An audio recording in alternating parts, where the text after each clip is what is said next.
आपली संस्कृती, आपले संस्कार सदा राहू दे आपल्या सोबत. भारताच्या महान ग्रंथांचे आणि काव्यांचे संपूर्ण संकलन. सबस्क्राईब करा तिलक.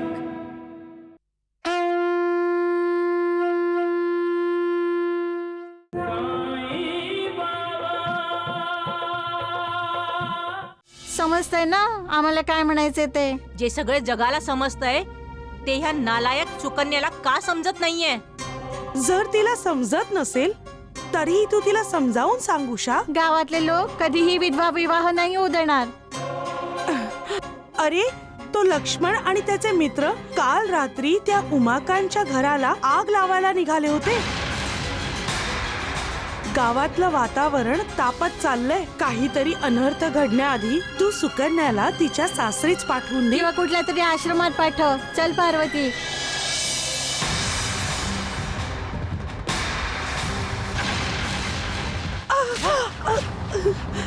तुझ्यासारखीच माझ्या घरची सुख शांती संपेल ना तेव्हाच तुझ्या जीवात जीव येईल.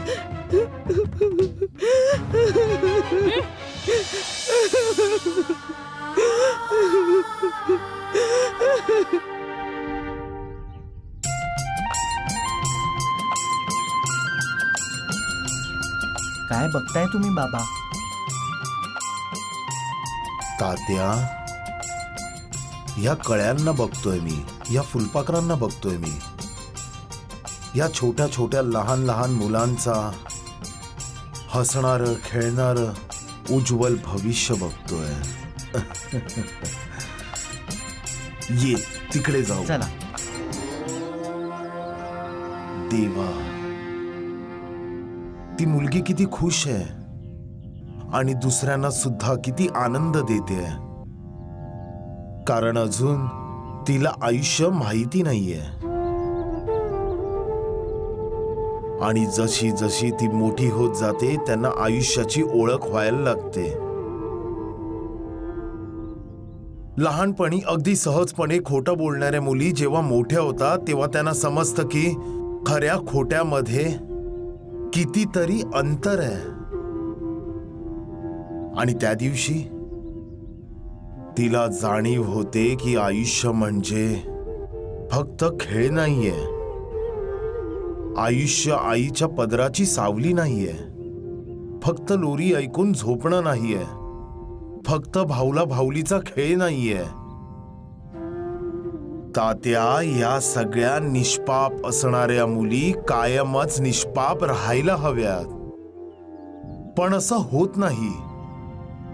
हे रीती रिवाज ह्यांचे शत्रू बनून जातात. शत्रू.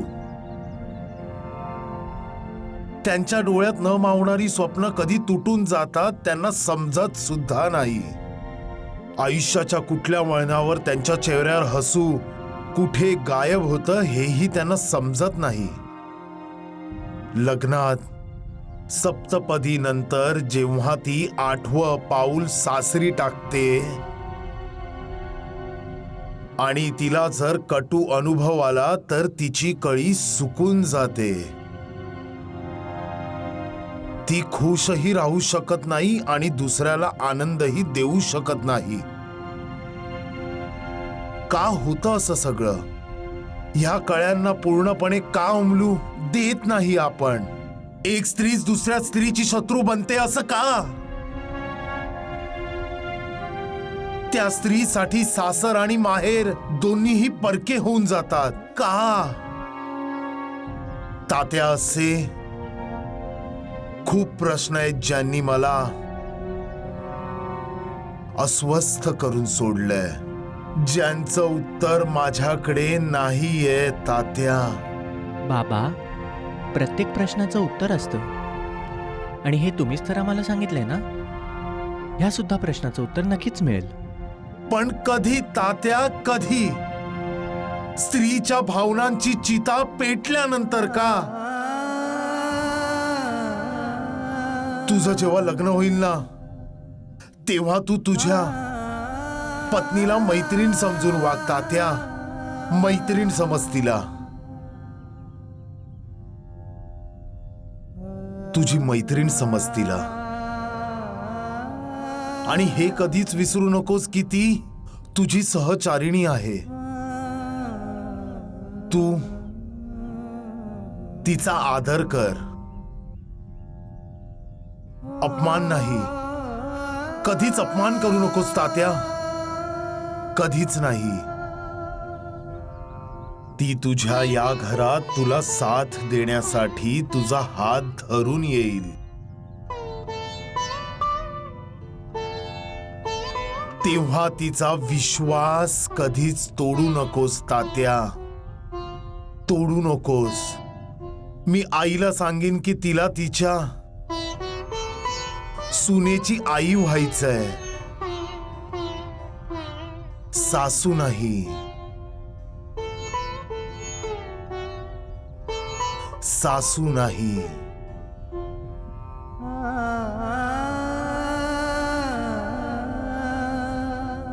हे जग फार विषारी आहे तात्या, नीट जगू सुद्धा देत नाही. एका विधवेचं जगणं सोपं करण्याऐवजी हे लोक तिचं जगणं नकोसं करून टाकतात. सबका मालिक एक. काकू नमस्कार. काका नमस्कार. तू परत आलास? सुकन्या कुठे काकाजी? तुझ्या हिमतीची दाद दिली पाहिजे उमाकांत. आम्हाला या गावात प्रतिष्ठेने राहू दे उमाकांत. मी हे गावच सोडून जायचा निर्णय घेतलाय काकाजी. तू गाव सोडून निघून जाणार आहेस उमाकांत दादा? मी आणि सुकन्या आम्ही दोघंही या गावातून निघून जाऊ. लग्नानंतर जर गाववाल्यांनी आम्हाला इथे राहण्याची परवानगी दिली तर आम्ही इथंच राहू. तुम्ही बोलतातच का आहात याच्याशी? याला सांगा इथून निघून जा म्हणून. पण का आई? तू मध्ये बोलू नकोस गोपी. मी चाललोय काकू. मी फक्त सुकन्याला सांगायला आलो होतो की पुढच्या काही दिवसात कुठल्याही चांगल्या दिवशी आपण लग्न करू शकतो. उमाकांत, सुकन्याच्या आयुष्याचा निर्णय घेण्यासाठी अजूनही तिचा बाप जिवंत आहे आणि त्याचा निर्णय सुद्धा ऐकून जा. विधवा असलेल्या सुकन्याचं लग्न नाही होणार. पण बाबा. चुप. सुकन्या, आयुष्य तुझं आहे आणि त्याबद्दल निर्णय तुलाच घ्यायचा आहे.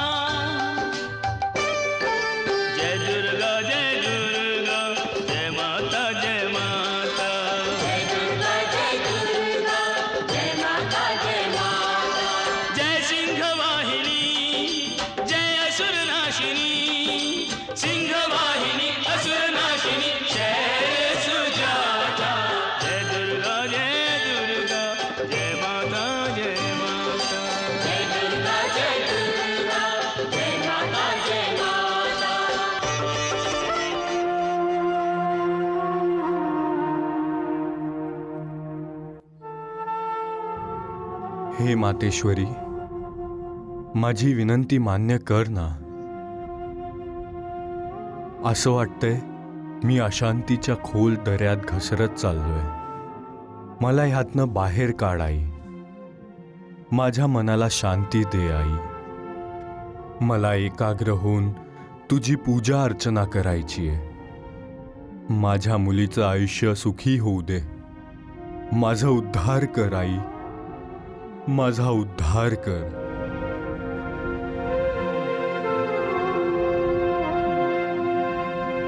त्याचा उद्धार कसा काय होईल जो दुसऱ्यांचा उद्धार करत नाही?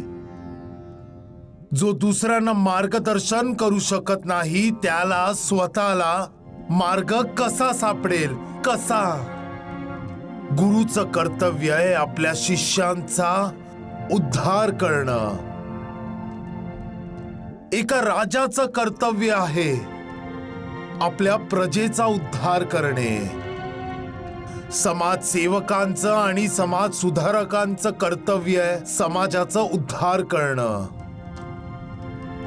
त्याचप्रमाणे आपल्या अपत्याचा उद्धार करणं हे आई वडिलांचं कर्तव्य आहे.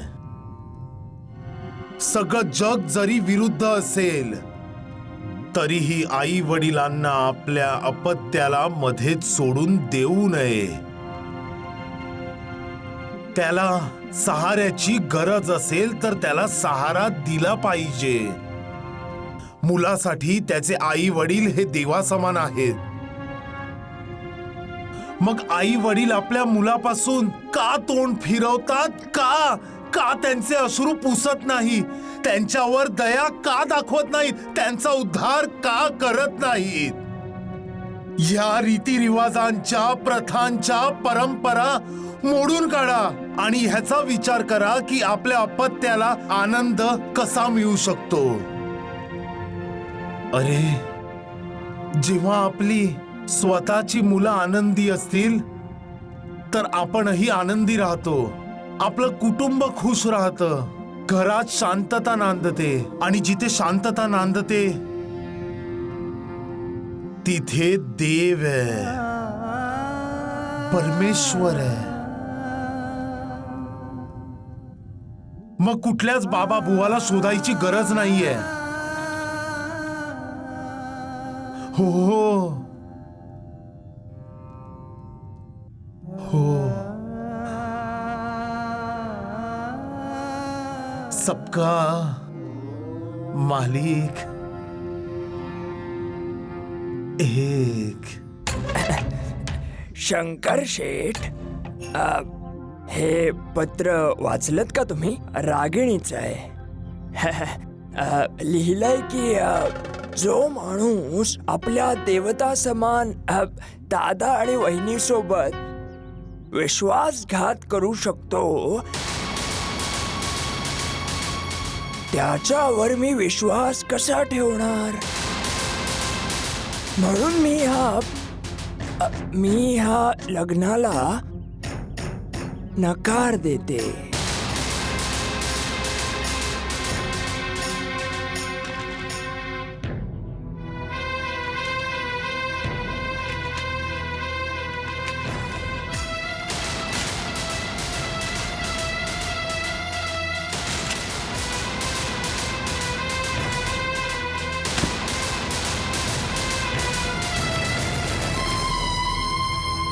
असं वाटतंय बिचाऱ्या शंकरचं मन दुखावलं गेलंय.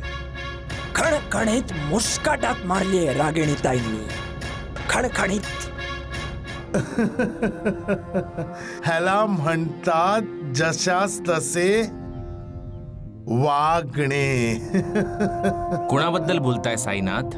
त्याच्याबद्दल. तो वेळ आले की अवश्य वार करत असतो, पण तो वेळेच्या वेळी समजावत सुद्धा असतो महाळसापती. त्याच्या काठीचा आवाज सुद्धा होत नाही. पण बाबा, जेव्हा द्वारकानाथ काठ्या खाईल तेव्हा आपल्याला कसं समजणार? कारण आवाज तर होणारच नाही, त्याच्या काठीचा आवाज येत नाही ना. अवेळी काठ्या पडतील तर द्वारकानाथ ओरडतीलच ना. अशी कुणाची निंदा करू नये नूर ताई. पण द्वारकानाथ तर तुमची भरपूर निंदा करतात. तात्या, कुणाचीही निंदा करण्यापेक्षा चांगलंय की देवाच्या नावाचं जप करणं. तू रामाची कथा ऐकली आहेस ना? हो. दगडावर नुसतं रामाचं नाव लिहिल्यामुळे दगड पाण्यावर तरंगू लागले.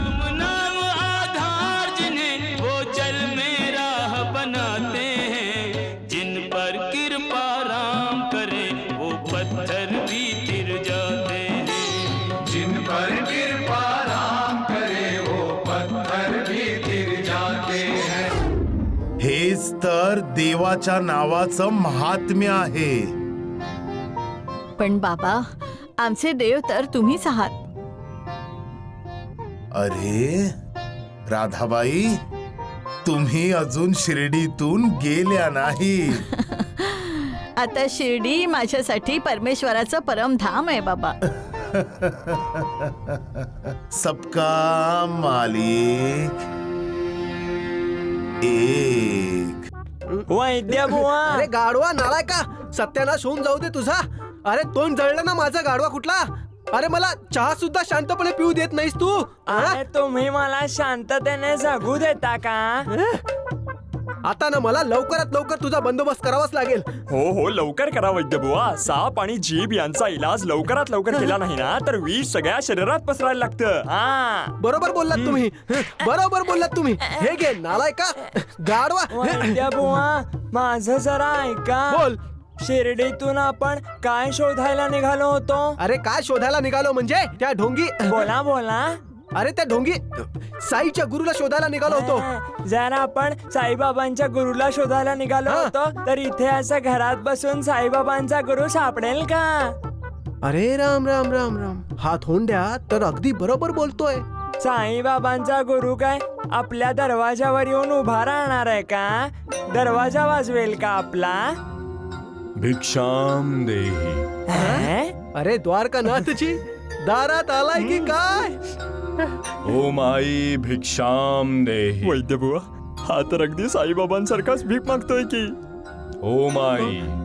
ओ मावशी भिक्षाम देही. ओ बाबा इथे कोणी माई मावशी नाहीयेत. काही मिळणार नाही तुम्हाला. अरे नालाय का मूर्खा. जरा गप्प बस. मोठ्या माणसांमध्ये मध्ये बोलत असतो सारखा. गप्प राहा. बाबा याला क्षमा करा. लहान आहे हा. या आत या.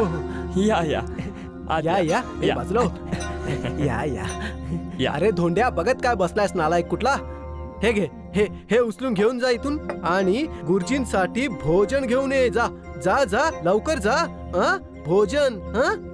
वैद्य बुवा मला तुमचं भलं झालेलं बघायचंय. बरं का? तुम्ही आधीच द्वारकानाथ आणि जीवाजी सारख्या लुटारूंना आसरा दिलाय. आता या टोळीमध्ये या साधूला पण सामील करून घेणार का? अरे हळू बोल धोंड्या हळू बोल. नाहीतर तुझी जीभ हासलून टाकीन. समजलास. जा बेटा भोजन घेऊन ये जा गुरुजींसाठी. खूपच जास्त बोलतो हा. तुम्ही कुठून आला आहात बाबा? हो मी तर फिरत राहतो. हे सगळं विश्व माझं घर आहे असा माझा विश्वास आहे. मी माझ्या शिष्यांना सुद्धा हीच शिकवण देतो. सबका मालिक एक. सबका मालिक एक. अरे लवकर ये. आला दे तिकडे ठेव.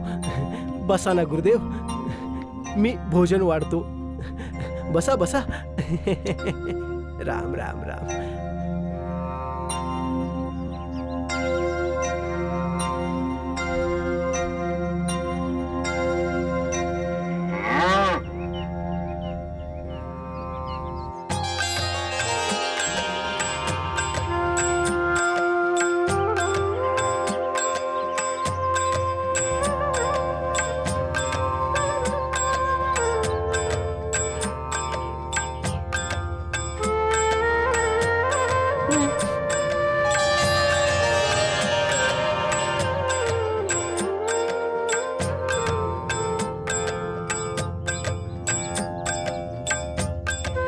अरे राम राम राम राम.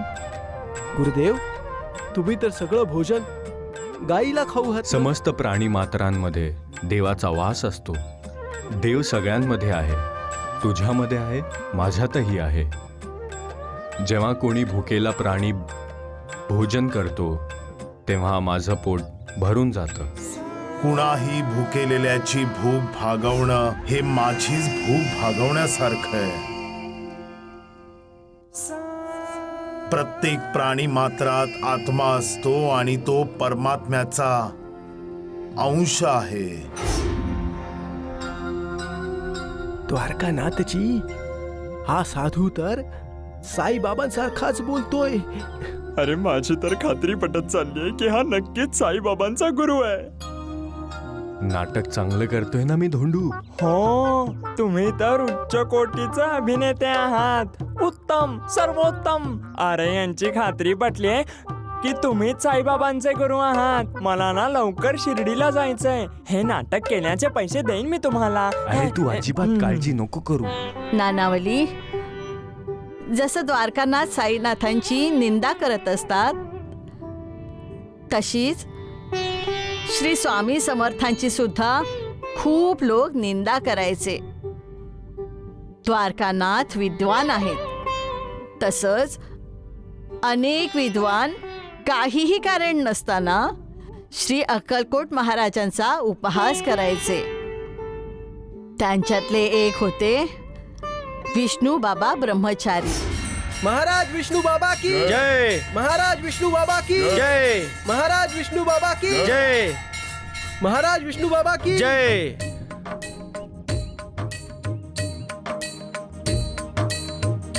जरा पालखी थांबवा. इथे अक्कलकोटला इतकी गर्दी का आहे? तुम्हाला माहिती नाही का, साक्षात परब्रह्म अक्कलकोटमध्ये वास करतात. परब्रह्म? पालखी खाली ठेवा. श्री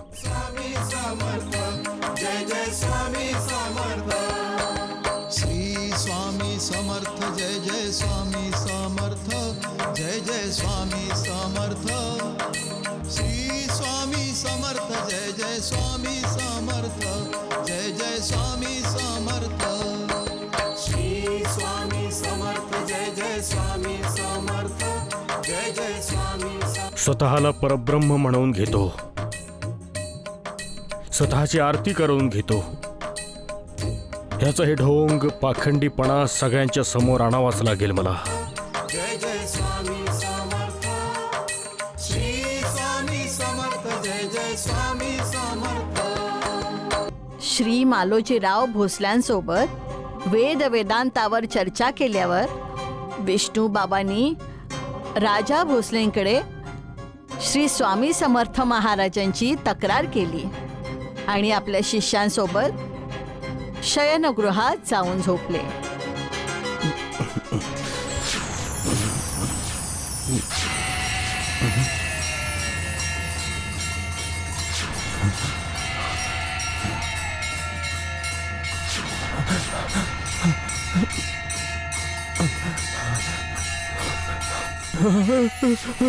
वाचवा वाचवा वाचवा, मी मरतोय. वाचवा. गुरुदेव मेलो. वाचवा वाचवा वाचवा वाचवा. गुरुदेव जागे व्हा. वाचवा. गुरुदेव. काय झालं गुरुदेव, तुम्ही का ओरडलात? विंचू विंचू विंचूला बाजूला करा, बाजूला करा. कुठं विंचू गुरुदेव? बघा बघा, सगळीकडे आहे. बघा, माझ्या छातीवर पण आहे. हाकला याला, लवकर हाकला. इथे तर एकही विंचू नाहीये गुरुदेव. इथे कुठेच विंचू नाहीये, तुमच्या छातीवर सुद्धा नाही.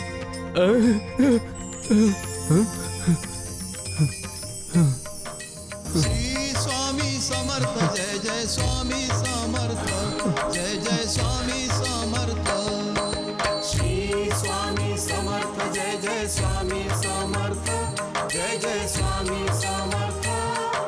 श्री प्रणाम. समर्थ जय जय स्वामी समर्थ जय जय स्वामी समर्थ. स्वामी महाराज हे विष्णू बाबा ब्रह्मचारी आहेत, विद्वान आहेत, ज्ञानी आहेत, वेद वेदांताचे अभ्यासक आहेत. शांत हो. तू माझा उपहास करतोयस. मी एका क्षणातच तुझं हे ढोंग पाखंड उघड पाडेन. तू मला हे सांगू शकशील का, ब्रह्मपदी तदाकाराचा काय अर्थ आहे ते? सांग. तू स्वतःला परब्रह्म म्हणून घेतोस ना, तर मग सांग, ब्रह्मपदी तदाकाराचा काय अर्थ होतो? रोज तुम्ही सगळे ज्याची भक्ती करता, ज्याला तुमचं परब्रह्म समजता, ज्याची आरती करता, तो ना परब्रह्म आहे किंवा योगीही ना सिद्ध पुरुष.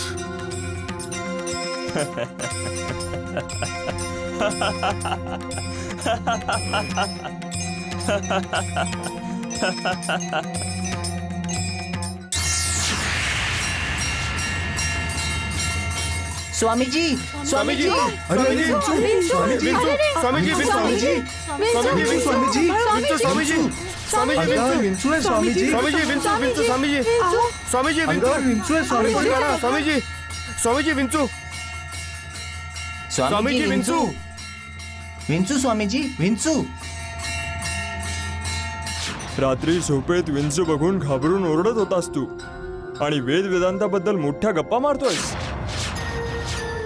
अरे स्वतः ढोंगी असतानाही दुसऱ्यांना ढोंगी म्हणतोस. जो स्वतःचा जीव वाचवण्यासाठी दुसऱ्यांना बोलावतो तो समाजाला काय वाचवणार? त्यांचं मार्गदर्शन कसं करणार? लोकांची आध्यात्मिक उन्नती कशी साधणार?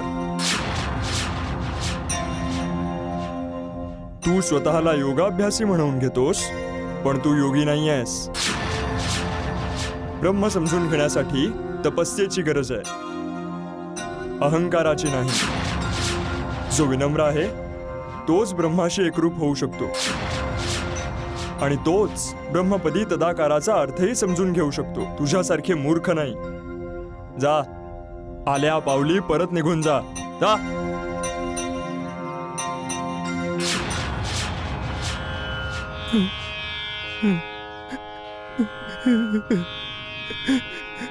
तुमचे हे दिव्य चरण आता मी कधीच सोडून जाणार नाही स्वामी महाराज. आणि हा विष्णू तुमच्या मार्गदर्शनाखालीच वाटचाल करेन, कारण तुम्हीच माझे गुरु आहात. तुमचा उपहास करण्याचा जो अक्षम्य गुन्हा माझ्या हातून घडलाय, त्यासाठी तुम्हाला मला जी शिक्षा द्यायची ती द्या, पण माझ्यावर तुमची कृपा राहू द्या. श्री स्वामी समर्थ जय जय स्वामी समर्थ जय जय स्वामी समर्थ. श्री स्वामी समर्थ जय जय स्वामी समर्थ जय जय स्वामी समर्थ. श्री अक्कलकोट स्वामींनी मग विष्णू बाबांना गुरु उपदेश दिला आणि त्यांना भक्तीचा प्रसार करायला सांगितलं. याचा अर्थ असा आहे की जे लोक स्वामी समर्थांचे विरोधक होते ते सगळे त्यांचे भक्त झाले. शिर्डीमध्ये सुद्धा हाच इतिहास होईल. जो कोणी साईबाबांचा विरोध करतोय त्याला साईबाबांच्या प्रभुत्वाचा साक्षात्कार होताच त्यांचा भक्त व्हायला लागेल.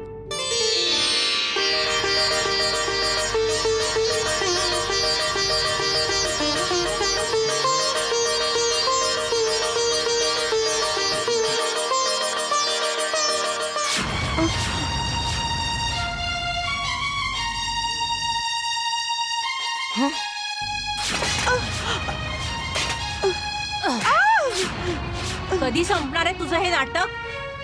कधी? जेव्हापासून तू या घरात परत आलीयस ना, सगळ्यांच्या चेहऱ्यावरचं हसू गायब झालेलं आहे. ना तुझ्या वडिलांच्या चेहऱ्यावर हसू आहे, ना गोपी आणि नाही मी. नुसतं माझंच घर नाही, तू तर सगळं गाव अशांत करून ठेवलंयस. तुझ्या अशा असण्यामुळे किती सारे प्रश्न निर्माण झालेले आहेत हे तुला माहिती नाहीये.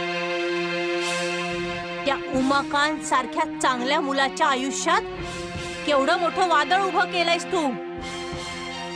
गोपीचं अभ्यासातलं लक्ष निघून गेलं आहे, केवढा उद्धट होत चाललाय.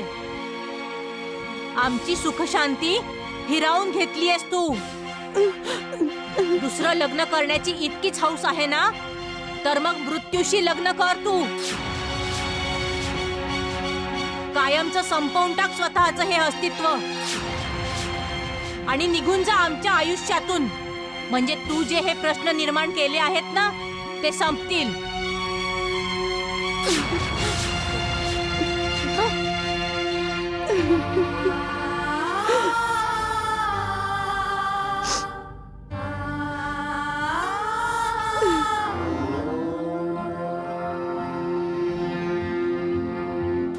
जाशील का? जाशील का परत? हा, जाशील का तिथे? अरे तुला दिसत नाहीये का ती रडतेय? का मारतेस तिला? जाशील? हा, जाशील का? अरे बोल, जाशील परत? तू तर अजूनही मारतेच आहेस. तुम्हाला माहित नाहीये बाबा, हे कार्टी खूप त्रास देते मला. त्रास देते तर मग तू असं मारणार का तिला?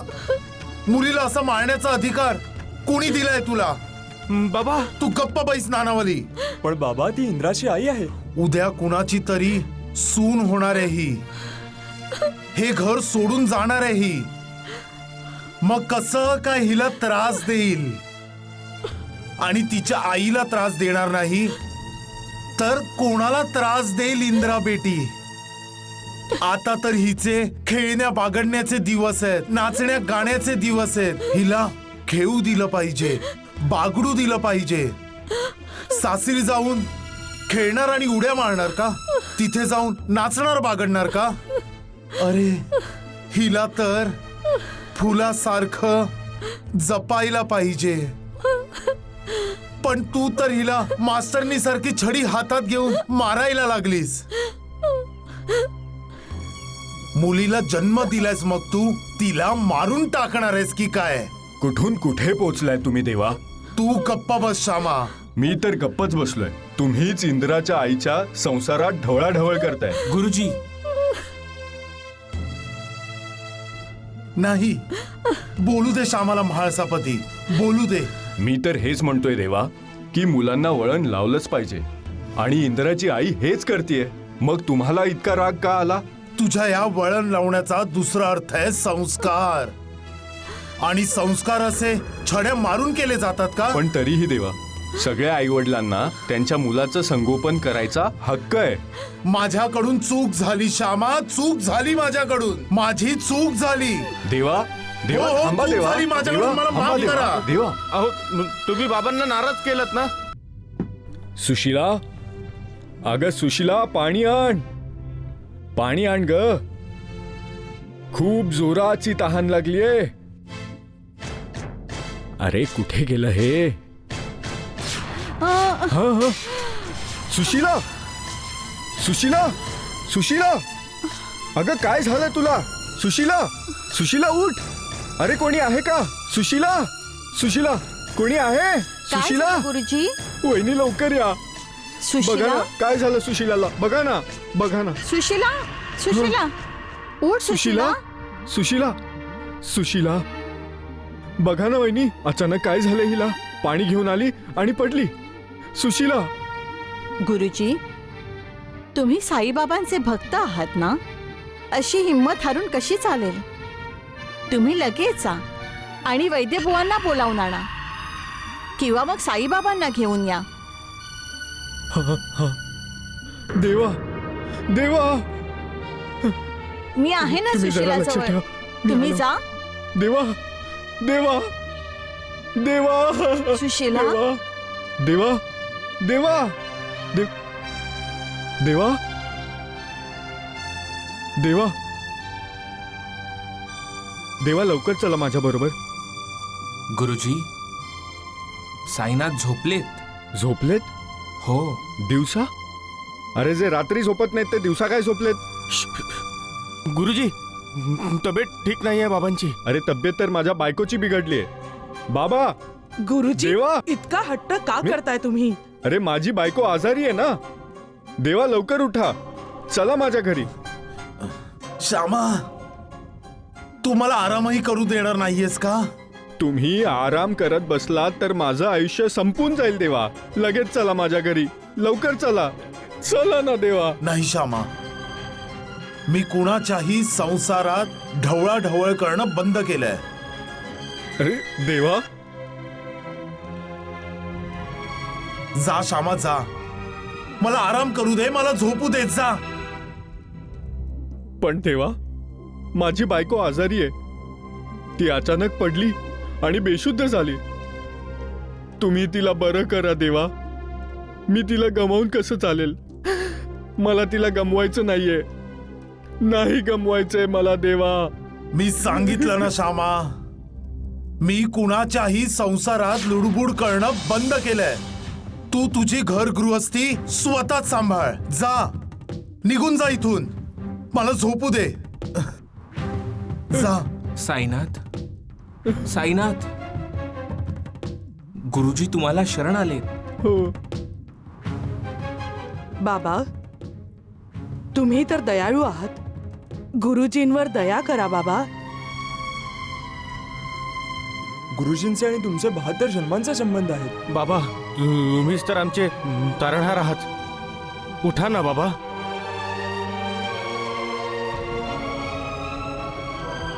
बाबा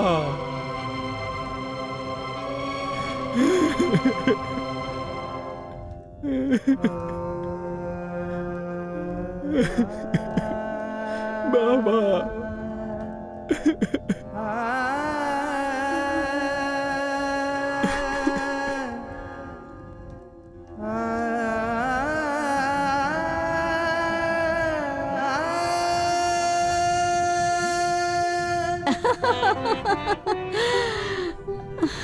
वहिनी, सुशीला, तू?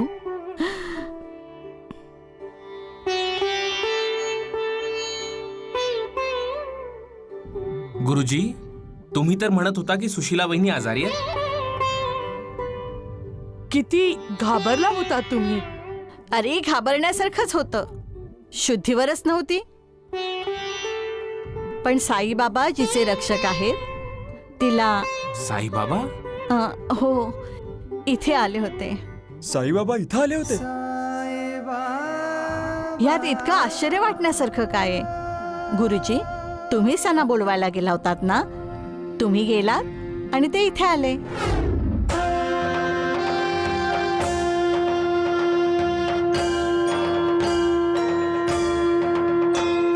साई कथा अनंत है, साई नाम अनमोल, जन्म सफल हो जाएगा, साई साई बोल.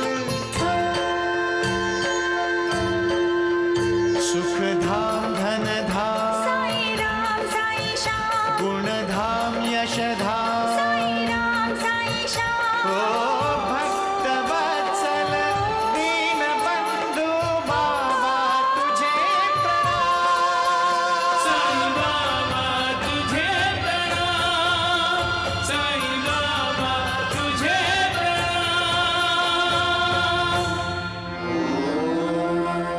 का घाबरवून सोडलंस माझ्या श्यामाला? हं? तुझी अवस्था बघून तर त्याचे जणू प्राणच निघून गेले होते. मुलांना शिकवण देणारा गुरुजी तुझी ही अवस्था बघून ओक्सबोक्शी रडत होता. खूप प्रेम करतो तो तुझ्यावर. तू तुझ्या तब्येतीची काळजी का घेत नाहीस ताई? मला काय झालं होतं बाबा, मला काहीच माहित नाही. डोळ्यासमोर अंधार पसरला आणि मी खोल दरीत कोसळले. तू तुझ्या कुलदेवतेची उपासना करतेस का? आई सप्तशृंगी? हो. आपल्या कुलदेवतेला किंवा देवीला कधीच विसरायचं नाही. श्यामा माझ्या शाळेतला असा विद्यार्थी आहे जो कधी आपल्या गुरुजींचं ऐकतच नाही. कदाचित तू सांगितलंस तर तुझं ऐकून तो आई सप्तशृंगीचे दर्शन घ्यायला वणीला जाईल. तू कधी तुझ्या कोणी वयस्क नातेवाईकांशी बोलली आहेस का? त्यांना बघितलं आहेस का? मग बोल ना. आई सप्तशृंगी वारंवार संकेत देते आणि श्यामाला काही समजतच नाही.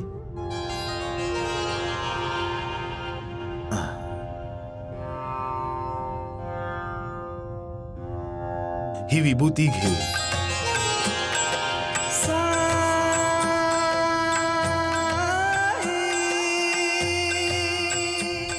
ही विभूती रोज पाण्यात मिसळून पीत जा. तुला अजिबात त्रास होणार नाही. आणि हो, श्यामाला सांग की मी आलो होतो.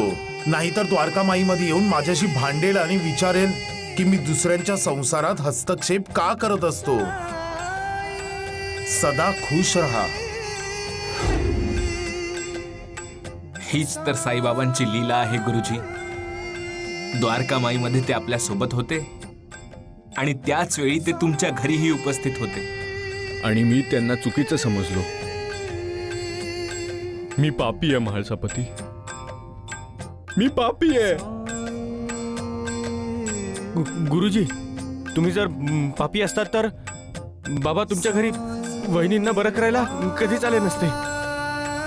जोपर्यंत मी साईबाबांच्या चरणांवर डोकं ठेवणार नाही, माझ्या मनाला शांती मिळणार नाही. नाही मिळणार माझ्या मनाला शांती. बाबा, बाबा.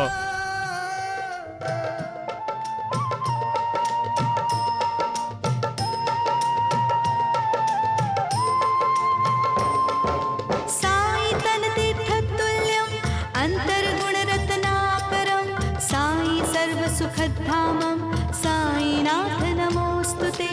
साई तनतीर्थतुल्यं अन्तर्गुणरत्नाकरं साई सर्वसुखधामं साईनाथ नमोऽस्तुते.